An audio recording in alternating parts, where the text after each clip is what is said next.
As we look forward to the IMF and World Bank meetings coming up in October, John, you recently wrote our latest cover story on why global development finance might be at a crossroads.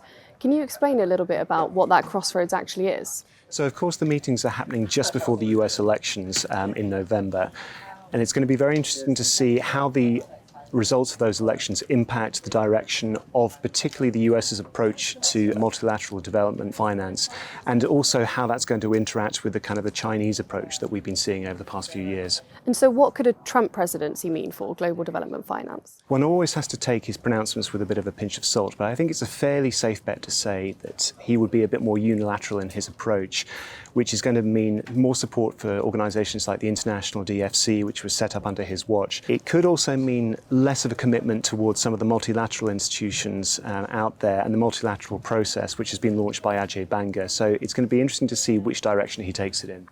And what is it that we're seeing from China? China's development strategy has been based largely on bilateral lending since the start of the 21st century, through the Belt and Road Initiative in particular, which has won it a lot of influence within the global south.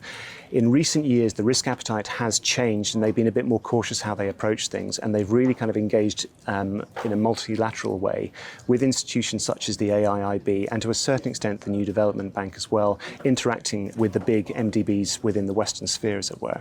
So it's going to be interesting to see how they respond to unilateral moves or potential unilateral moves from a Trump administration, and what approach they would take and what they would emphasize going forward.